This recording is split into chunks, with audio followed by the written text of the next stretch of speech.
الحمد لله رب العالمين وصلي وسلم على المبعوث رحمة للعالمين وعلى آله وصحبه أجمعين أما بعد. Nous allons donc commencer le deuxième cours de l'explication del Qawaid al-Arba'a, les 4 règles.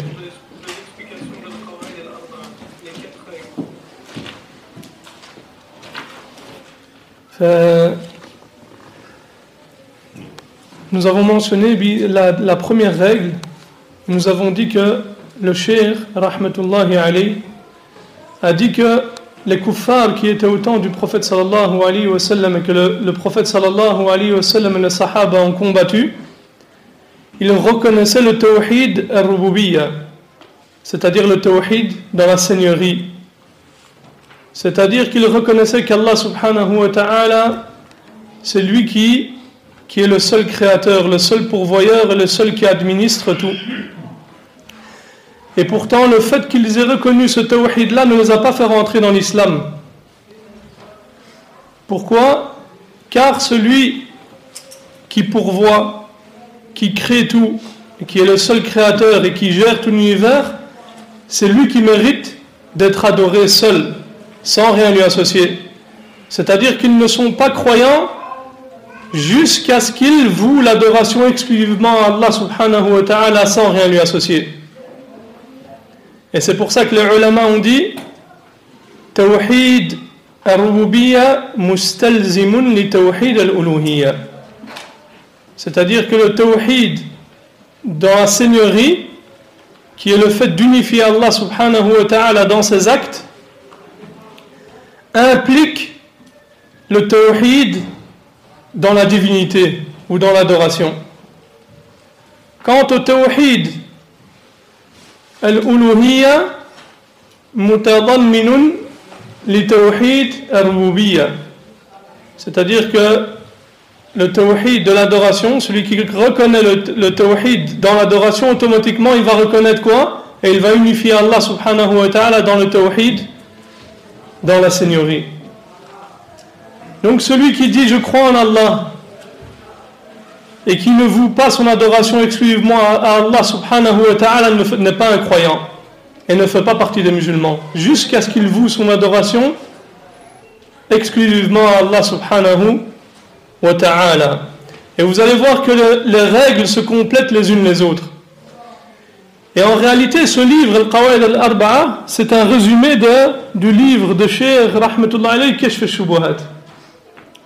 Si ce n'est qu'il est très résumé et très concis. Le Cheikh rahmatullah alayhi nous dit la deuxième règle. أنهم يقولون ما دعوناهم وتوجهنا إليهم إلا لطلب القربة والشفاعة فدليل القربة قوله تعالى والذين اتخذوا من دونه أولياء ما نعبدهم إلا ليقربونا إلى الله زلفى إن الله يحكم بينهم فيما هم فيه يختلفون إن الله لا يهدي من هو كاذب كفار. La deuxième règle, ya ikhwa, c'est qu'ils disent, c'est-à-dire les mushrikins, ils disent nous ne les invoquons et ne nous adressons à eux que pour leur demander de nous rapprocher d'Allah et d'intercéder en notre faveur. Et le fait qu'ils demandent le rapprochement d'Allah réside dans la parole d'Allah subhanahu wa ta'ala, la traduction du sens rapproché, tandis que ceux qui adoptent de mettre en dehors d'Allah, en dehors de lui, disent nous ne les adorons que pour qu'ils nous rapprochent davantage d'Allah. En vérité, Allah jugera parmi eux sur ce en quoi ils divergent. Et Allah ne les guide pas, celui qui est menteur et grand mécréant. ودليل الشفاعة قوله تعالى ويعبدون من دون الله ما لا يضرهم ولا ينفعهم ويقولون هؤلاء شفعاؤنا عند الله. Et le fait qu'ils leur demandent l'intercession réside dans la parole d'Allah subhanahu wa ta'ala. Ils adorent au lieu d'Allah ce qui ne peut ni leur nuire ni leur profiter. Et ils disent ceux-ci sont nos intercesseurs auprès d'Allah. Et ya ikhwa, cette règle ici, il faut bien, il faut rester attentif et bien la comprendre. Et comme on a dit, cette règle complète elle complète la précédente. Donc ceci est une règle grandiose qui complète la première règle. C'est-à-dire qu'on a appris dans la première règle que les polythéistes, auxquels le prophète sallallahu alayhi wa sallam a été envoyé, reconnaissaient qu'Allah est le créateur, le pourvoyeur, le bienfaiteur et qui gère tout, administre tout, et que cela ne les a pas fait rentrer dans l'islam. Et ici on peut se poser une question, Yahya.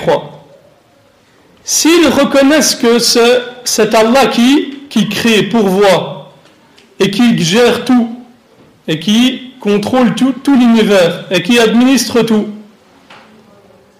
et que les idoles ne créent pas, ne pourvoient pas, ne donnent pas, alors pourquoi adorent-ils ces idoles? C'est une question qu'il faut se poser, ya ikhwa.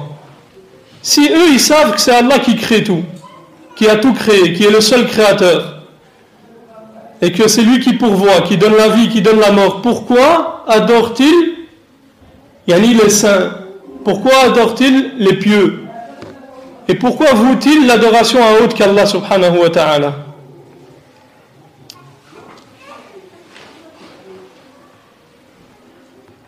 Et la réponse de cela est dans la règle que nous allons voir maintenant. Les polythéistes, ceux qu'Allah a nommés comme tels et a jugé qu'ils seraient destinés à l'enfer éternellement, n'ont pas commis d'associationnisme, c'est-à-dire de shirk, dans al-rububiyyah, mais plutôt dans al-uluhiyyah. C'est-à-dire que vous, quand vous allez maintenant chez le mushrikin, et ça c'est une shubha, c'est une ambiguïté, quand vous allez chez lui, vous lui dites « Ya akhi » ou tu lui dis « Ya fulan », pourquoi invoques-tu l'habitant de cette tombe? Il te dit « Moi je ne l'adore pas en dehors d'Allah ».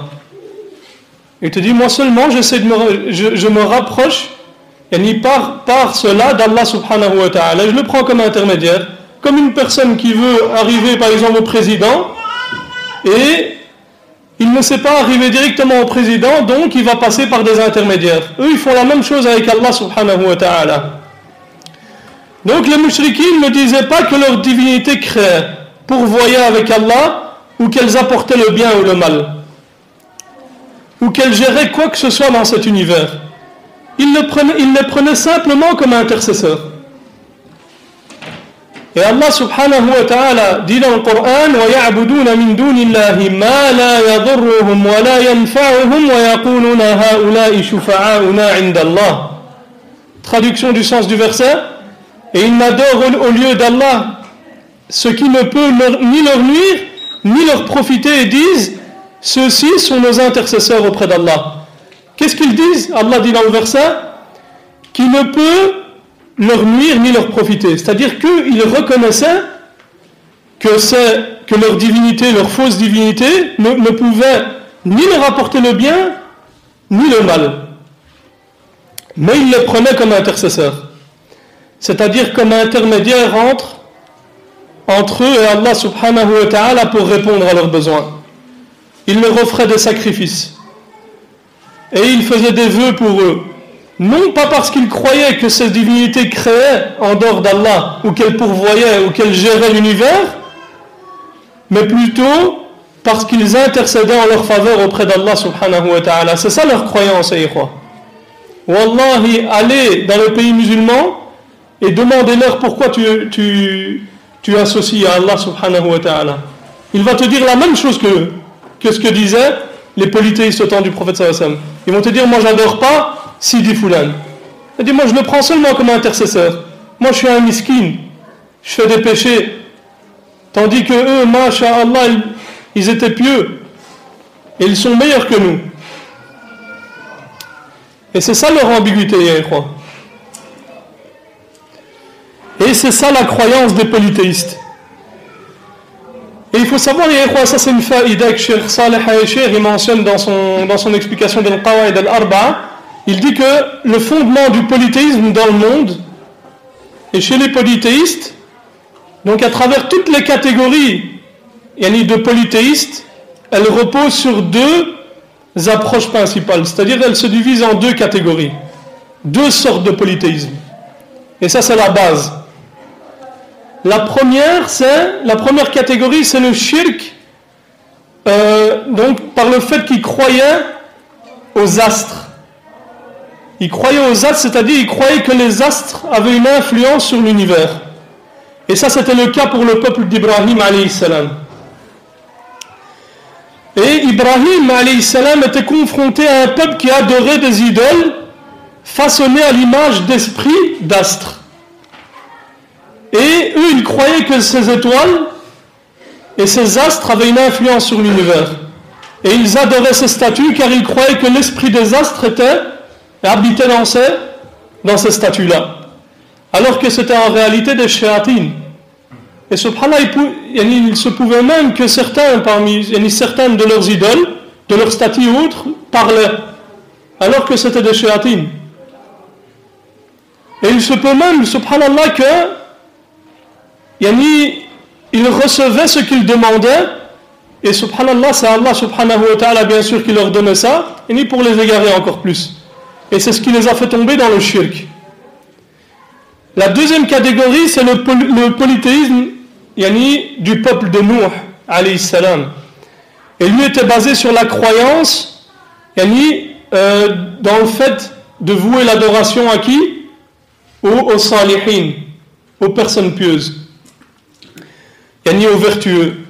Et Allah subhanahu wa ta'ala dit, il y a une traduction du sens du verset dans Surat Nuh, et ils ont dit, n'abandonnez jamais vos divinités, n'abandonnez jamais Wad, wa Suwa, wa Yarouth, wa Ya'uq, wa Nasra. Et tout ça, c'était des divinités des salihin, c'était des gens pieux que le peuple de Nuh ont pris en tant que divinité en dehors d'Allah subhanahu wa ta'ala. Et les Arabes, au temps du prophète sallallahu alayhi wa sallam, ont hérité de ce polythéisme-là, en vouant leur adoration à travers les vertueux. Et ils ont adoré diverses statues et diverses idoles, comme Al-Lat, Al-Uzza, qu'on va voir dans la troisième qa'ida, dans la troisième règle, incha'Allah. Et le Cheikh bin Baz, rahmatullah alayhi, il nous dit, par rapport au commentaire de cette règle, il nous dit يعني ما قصدنا أن الأصنام يخلقون أو يرزقون أو يدبرون الأمور أو يحيون الموتى لا ما قصدنا هذا نحن نعرف أن هذا كله لله عز وجل ولكن قصدنا ليشفعوا لنا ليقربونا إلى الله زلفى لأنهم أحسن منا فهم أصحاب دين ولهم طاعات وأعمال صالحات ولهذا نعبدهم وندعوهم ونستغيث بهم ليقربونا إلى الله وليشفعوا لنا لأنهم خير منا. Ensuite, le cheikh nous dit, cette règle ici signifie que les polythéistes visaient par cela, ils disaient, nous ne croyons pas que les idoles créent, qu'elles accordent la subsistance ou qu'elles gèrent les affaires en dehors d'Allah, ou qu'elles ressuscitent les morts. Nous ne visons par cela, nous ne visons pas cela. Nous savons que tout cela revient à Allah subhanahu wa ta'ala. Mais nous nous tournons vers elles pour qu'elles intercèdent pour nous et nous rapprochent d'Allah subhanahu wa ta'ala.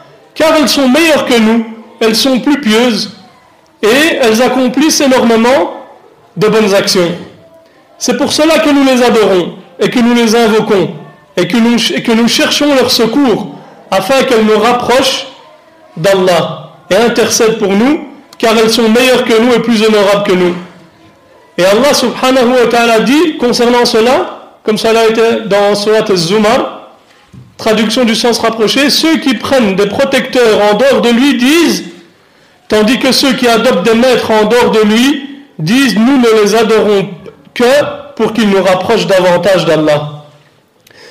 Et cela signifie qu'ils disent, nous ne les adorons pas. Eux, quand ils vont demander à ces personnes, ces habitants des tombes, eux, ils sont persuadés qu'ils n'adorent pas autre qu'Allah.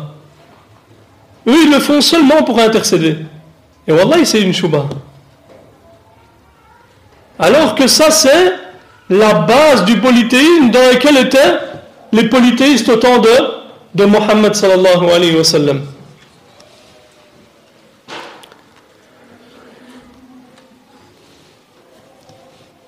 Ici, le verset nous dit, ensuite Allah dit dans le verset, en vérité Allah jugera parmi eux sur ce en quoi ils divergent. Allah ne guide pas celui qui est menteur et grand mécréant. C'est-à-dire Allah ici a qualifié ceux qui font cela comme étant de quoi? Des menteurs et des mécréants. Donc ceux qui vont auprès des salihin et auprès des tombes Sidi Fulan et Allan pour leur demander l'intercession et d'intercéder auprès d'Allah, Allah subhanahu wa ta'ala dit quoi? Il les qualifie de grands, de menteurs et de mécréants. Cela montre que le fait de les adorer dans le but de rechercher un rapprochement ou une intercession relève de la mécréance. Même s'ils ne disent pas que ceux qu'ils adorent en dehors d'Allah créent ou pourvoient. Ça, c'est pas une condition, Yahwa. Il n'est pas une condition dans cela de dire un tel, certes, je demande qu'il intercède auprès de moi, auprès d'Allah, mais je ne dis pas qu'il crée, ou que c'est lui le créateur, c'est lui le pourvoyeur, c'est lui qui gère l'univers. Ça, c'est pas une condition, Yahwa. Le seul fait qu'il va auprès d'un mort et qu'il demande et qu'il lui voue une adoration, ça fait de lui un mécréant.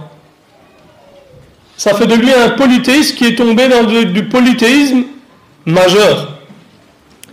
Donc s'ils les invoquent, cherchent secours auprès d'eux, font des vœux pour eux ou leur offrent des sacrifices dans le but de se rapprocher d'eux, en croyant qu'ils intercéderont pour eux auprès d'Allah, cela relève de la mécréance majeure que commettaient les premiers polythéistes. Il n'y a aucune différence entre eux et ceux que le prophète sallallahu alayhi wa sallam a combattus à son époque. C'est pourquoi Allah les a qualifiés de menteurs et de mécréants. C'est-à-dire qu'ils ont menti en prétendant qu'ils les rapprochaient d'Allah. Et ils ont commis de la mécréance majeure par cet acte. Et Allah dit dans le Coran وَيَعْبُدُونَ مِن دُونِ اللَّهِ مَا لَا يَضُرُّهُمْ وَلَا يَنْفَعُهُمْ وَيَقُولُونَ هَؤُلَاءِ شُفَعَاؤُنَا عِندَ اللَّهِ.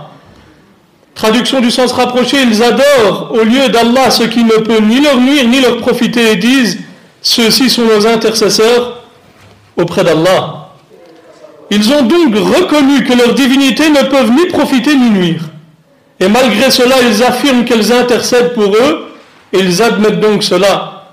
Et Allah subhanahu wa ta'ala dit dans le Coran فَمَا تَنْفَعُهُمْ شَفَاعَةُ الشَّافِعِينَ. Traduction du sens du verset, ne leur profitera point donc l'intercession des intercesseurs. Et Allah dit dans le Coran مَا لِلظَّالِمِينَ مِنْ حَمِيمٍ وَلَا شَفِيعٍ يُطَاعٍ. Traduction du sens du verset, et les injustes n'auront ni amis zélés ni intercesseurs écoutés. Et ce shirk qu'ils ont pratiqué a annulé la possibilité qu'ils bénéficient de l'intercession. C'est-à-dire que à cause de cela, ils ne pourront pas bénéficier de l'intercession des intercesseurs le jour de la résurrection. Cela ne leur a apporté aucun bénéfice, mais plutôt leur a causé du tort. Et ce qui pourrait vraiment les aider, c'est se repentir auprès d'Allah subhanahu wa ta'ala, de rester ferme dans le tawhid, d'adorer Allah seul et de renoncer à toute forme de shirk. Voilà ce qui pourrait leur être bénéfique. Qu'il unifie Allah subhanahu wa ta'ala comme le sens de la ilaha illallah l'indique. Et comme on a dit, le sens de la ilaha illallah c'est quoi les rois? La ma'bouda bihaqqin illallah. Et qu'il n'y a de divinité digne d'adoration si ce n'est Allah. C'est-à-dire qu'il voue l'adoration, l'invocation, la crainte, l'espoir, les sacrifices à Allah subhanahu wa ta'ala seul, sans rien lui associer. Ni un prophète envoyé, ni un ange rapproché, ni un djinn, ou quiconque d'autre. Et telle est la religion d'Allah subhanahu wa ta'ala. Et les polythéistes que le prophète sallallahu alayhi wa sallam a combattus ont accompli des actes qui démontrent cela. C'est-à-dire qu'ils ont voué l'adoration à autre que lui. Alors que le tawhid, la religion et l'islam consistent à vouer exclusivement l'adoration à Allah seul et ne pas la vouer à autre que lui. Même si l'on prétend que cette autre divinité, cette fausse divinité n'a pas la capacité de créer ou de pourvoir. tant que quelqu'un voue un acte d'adoration à autre qu'Allah subhanahu wa ta'ala, il a commis du shirk et de la mécréance. Même s'il croit que cette chose adorée en dehors d'Allah ne crée pas et ne pourvoit pas. Et ça, c'est très important à comprendre, les frères. Parce que c'est ça qui nous distingue de qui? Des mutakallimin, parmi Ahl bid'a wa dalal, les philosophes et autres, les gens du kalam. Parce qu'eux, ils ramènent la ilaha illallah à quoi? À tawhid al-rububiyyah. C'est pour ça qu'ils vous disent que la ilaha illallah, ça veut dire quoi? La khaliqa illallah. Ils disent la ilaha illallah, ça veut dire il n'y a de créateur si ce n'est qu'Allah. Et ça amène à quoi? À une croyance qui est corrompue et défectueuse. Il asaf. Parce qu'en disant ça, ils disent quoi, les croix? Ils disent que la base du conflit qu'il y a eu entre les prophètes et leur peuple, c'était dans le tawhid quoi? Le tawhid al-rububiyyah, et pas le tawhid al-uluhiyyah. Et cette parole elle a des conséquences. Et parmi ces conséquences-là, c'est ce qu'on a dit précédemment. C'est que pour eux, celui qui dit je crois en Allah, eh ben ça suffit pour lui d'être considéré comme un croyant et un musulman. Alors qu'Allah subhanahu wa ta'ala a envoyé à chaque communauté un prophète pour leur dire quoi? Adorez Allah et écartez-vous du tarout. Et comme il a envoyé Shu'aib, Salih et les autres prophètes, et adorez Allah, vous n'avez pas d'autre divinité en dehors de lui. Donc le conflit qu'il y avait entre les prophètes et leur peuple, c'était dans le tawhid al-uluhiyyah, dans le tawhid de la divinité, dans la divinité et le tawhid dans l'adoration.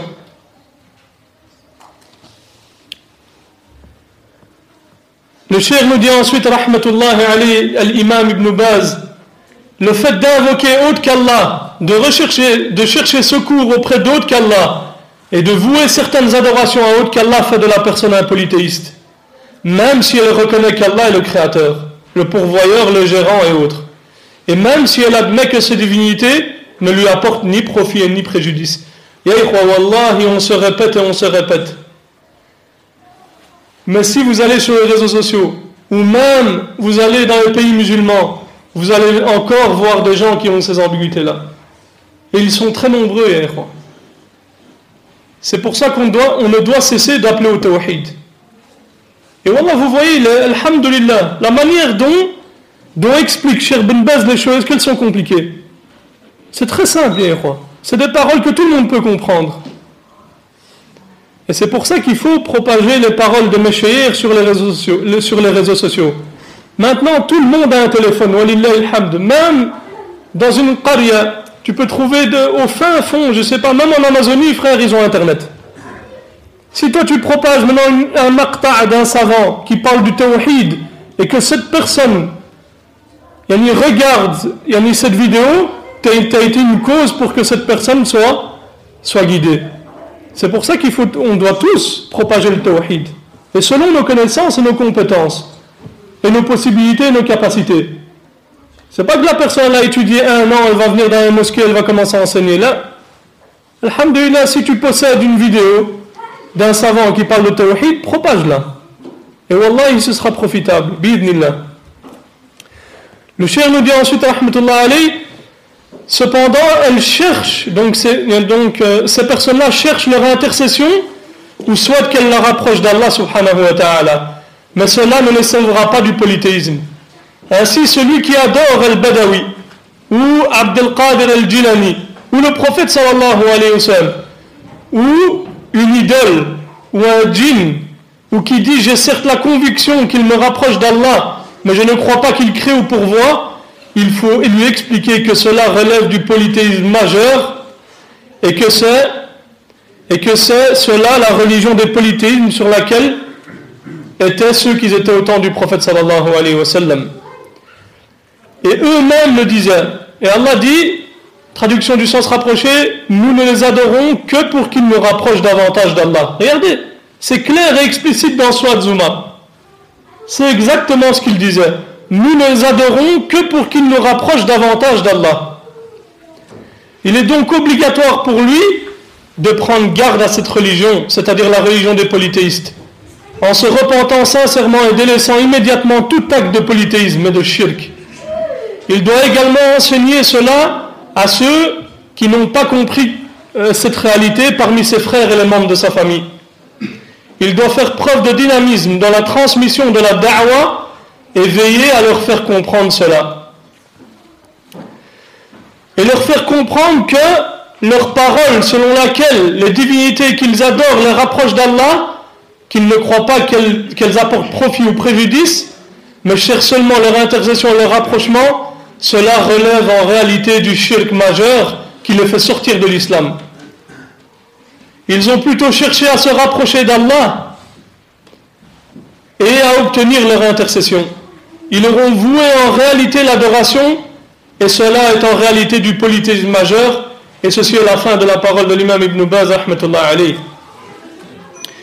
Et wallahi ya ikhwa, vous pouvez aller chez n'importe quel quburi, les adorateurs de tombes et autres, et wallahi ils sont nombreux ya ikhwa. Moi je les ai déjà vus de mes propres yeux. Ils allaient vers les tombes en rampant ya ikhwa. Imaginez-vous. Et si vous allez chez le quburi, vous allez voir qu'ils tiennent le même discours. Comme je vous ai dit tout à l'heure, ils vont vous dire, nous on n'adore pas Sidi Fulan. Nous on veut seulement qu'il nous rapproche d'Allah subhanahu wa ta'ala et le prendre comme intermédiaire. Moi je suis un miskin. Il va te dire, moi je suis un miskin, je fais des péchés. Comment tu veux qu'Allah subhanahu wa ta'ala accepte de moi? Et wallahi billahi alaykum ya ikhwa. Y a-t-il une différence entre eux et ce que faisaient les mouchriquins au temps du prophète alayhi salam? Après ce que vous avez écouté, il y a une différence? Aucune différence, ya ikhwa. Ils sont sur la même religion que les mouchriquins qu'ils étaient au temps du prophète alayhi salam, si ce n'est qu'ils disent la ilaha illallah Muhammad Rasulullah. Mais est-ce qu'ils ont en réalité compris la ilaha illallah Muhammad Rasulullah? La abadan. Ensuite, le cheikh nous dit rahmatullahi alayhi,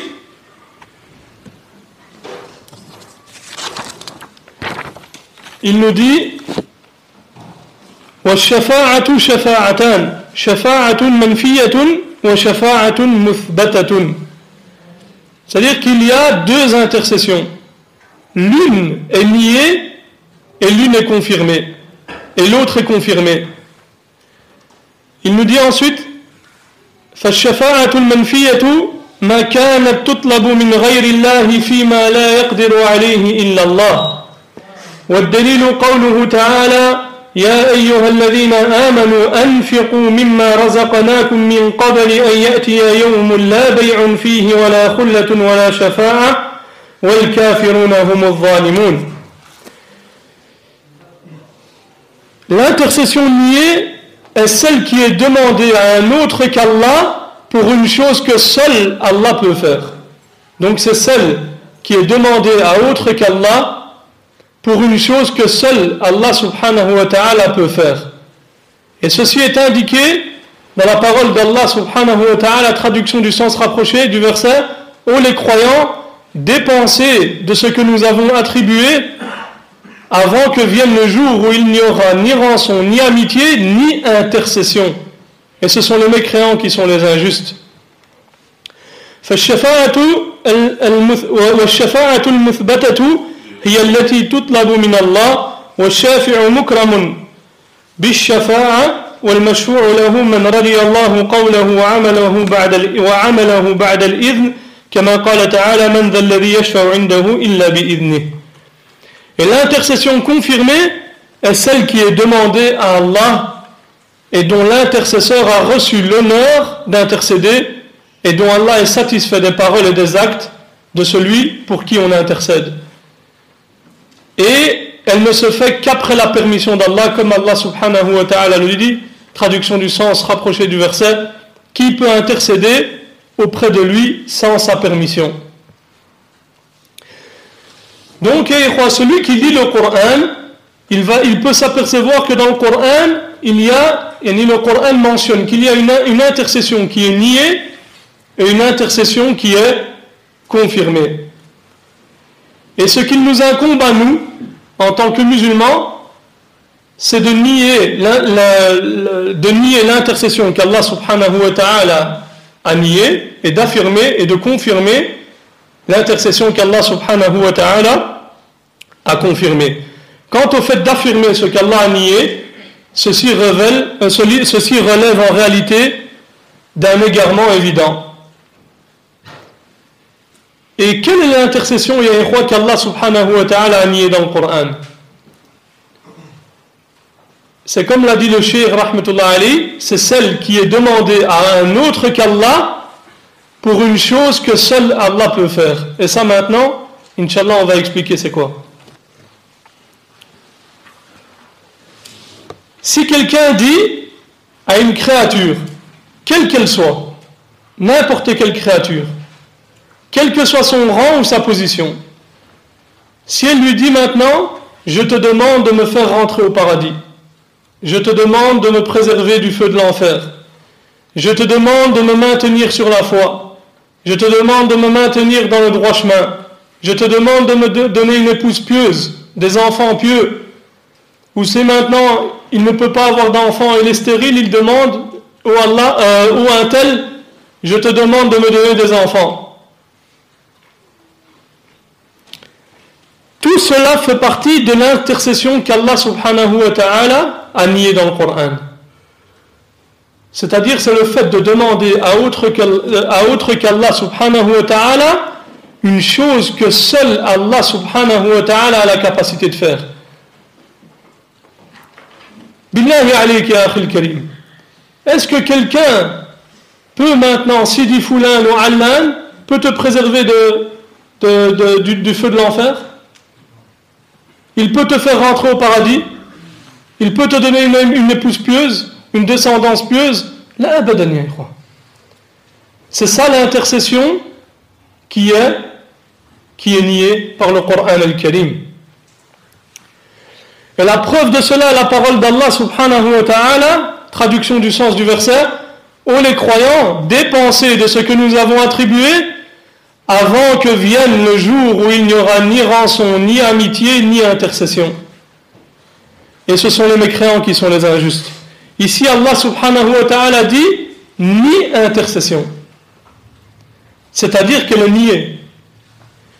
Et le critère concernant cette intercession qu'Allah a niée dans le Coran, c'est celle qui est demandée auprès d'autre qu'Allah pour une chose que seul Allah subhanahu wa ta'ala peut faire. Donc on va donner un exemple, encore un exemple. Si une personne se tient devant un mausolée ou un tombeau ou une tombe et autre dit: oh Allah, je te demande, regardez, subhanallah, c'est l'habitude. Qu'Allah nous préserve du shirk. Si maintenant il se tient devant ce tombeau et dit: oh Foulan, je te demande de m'accorder une épouse pieuse ou une descendance pieuse. Ou c'est une femme stérile par exemple qui demande à autre qu'Allah ou à Sidi Foulan: oh Sidi Foulan, accorde-moi des enfants. Ou qu'il demande à un wali ou à un prophète ou à un ange ou à n'importe qui en dehors d'Allah subhanahu wa ta'ala, tout cela fait partie du shirk al-akbar et fait partie de l'intercession niée par le Coran al-Karim. Et pourquoi, ya ikhwa? Car ce sont des choses que seul Allah subhanahu wa ta'ala a la capacité de faire. Et Allah subhanahu wa ta'ala dit dans le Coran: أَمَّنْ يُجِيبُ الْمُضْطَرَّ إِذَا دَعَاهُ وَيَكْشِفُ السُّوءَ وَيَجْعَلَكُمْ خُلَفَاءَ الْأَرْضِ أَإِلَهٌ مَعَ اللَّهِ قَلِيلًا مَا تَذَكَّرُونَ.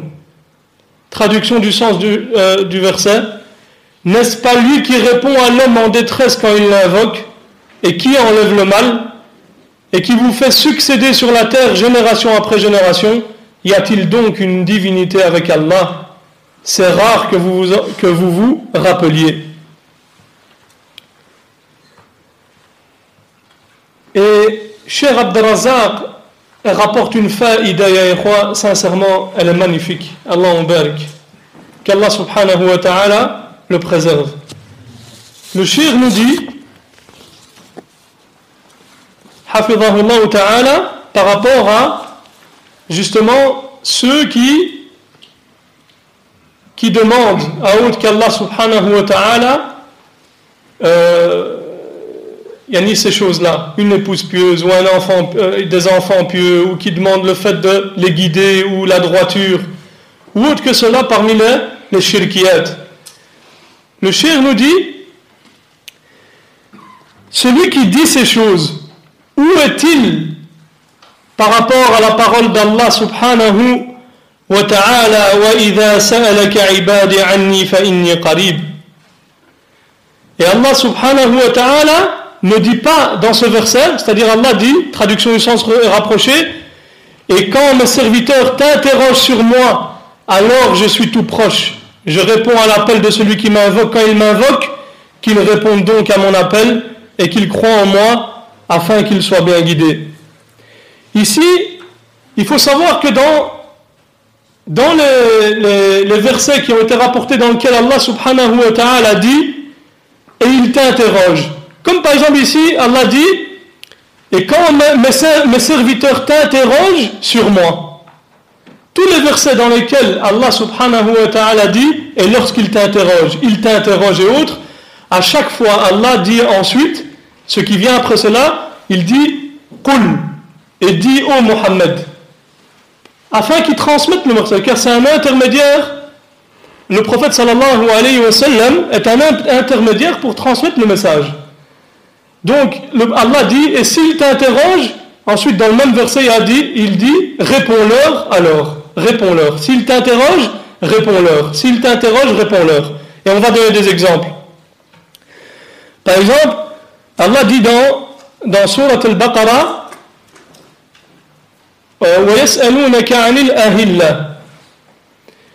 traduction du sens du verset, il t'interroge sur les nouvelles lunes. Regardez qu'est-ce qu'il dit Allah ensuite. Dis, réponds-leur, elles servent aux gens pour compter le temps et aussi pour le pèlerinage. Dans un autre verset, Allah subhanahu wa ta'ala dit وَيَسْأَلُونَكَ عَنِ الْمَحِيضِ قُلْ هِيَ أَذًى. Et il t'interroge sur la menstruation des femmes, réponds-leur, c'est une souillure. Et dans un autre verset, Allah subhanahu wa ta'ala dit وَيَسْأَلُونَكَ عَنِ الْيَتَامَى قُلْ إِصْلَاحٌ الْآيَةِ. Et quand mes serviteurs t'interrogent sur moi, alors et ils t'interrogent au sujet des orphelins, réponds-leur, leur faire du bien est meilleur en action. Sauf le premier verset que nous avons mentionné. Écoutez ce qu'Allah subhanahu wa ta'ala dit. Et quand mes serviteurs t'interrogent sur moi, alors je suis tout proche. Je réponds à l'appel de celui qui m'invoque quand il m'invoque. Quand il s'agit de l'invoquer, Allah subhanahu wa ta'ala n'a pas dit réponds-leur alors. Il dit directement et quand mes serviteurs t'interrogent sur moi, alors je suis tout proche. Regardez ya ikhwa. Subhanallah al-azim.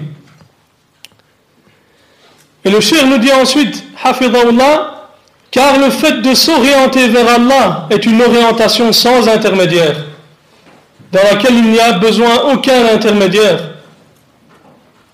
Yani, où que tu te trouves dans le monde, si tu rencontres un besoin, ne cherche pas d'intermédiaire, mais dirige-toi directement vers Allah subhanahu wa ta'ala. Lève tes mains, demande à Allah sans intermédiaire. Car il est le Seigneur des mondes. Il te voit, il te surveille, il soulage ton angoisse, dissipe ton souci et te pourvoit d'où tu ne t'y attends pas. Et les affaires sont entre les mains d'Allah, la royauté lui appartient et la création est sa création.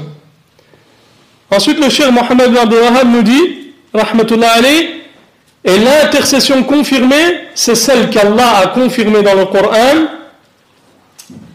celle qu'Allah a confirmée dans le Coran est celle qui est demandée à Allah. C'est celle qui est demandée à Allah subhanahu wa ta'ala. Car Allah dit dans le Coran, قُلْ لِلَّهِ الشَّفَاعَةُ جَمِيعًا. Traduction du sens rapproché du verset, dit l'intercession tout entière appartient à Allah. Donc celui qui veut intercéder, qu'il le demande, il faut celui qui désire à ce qu'on intercède pour lui, ou bien qui désire intercéder, il faut impérativement qu'il le demande à Allah subhanahu wa ta'ala, car cela est entre ses mains. Si une personne veut que les anges ou les prophètes intercèdent pour lui, il doit demander cela à celui dont l'intercession est entre ses mains. Et l'intercession est entre les mains de qui? Allah subhanahu wa ta'ala.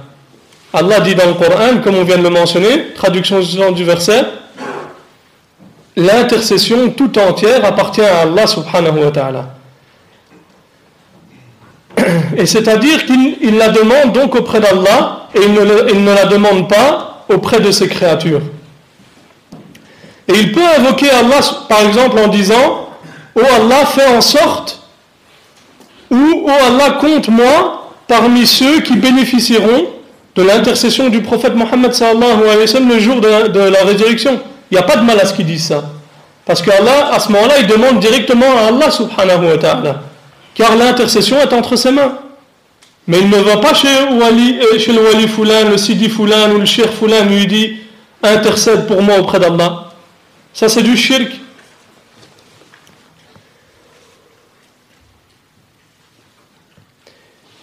Et donc l'intercession appartient à Allah subhanahu wa ta'ala et elle ne peut avoir lieu que si Allah le permet.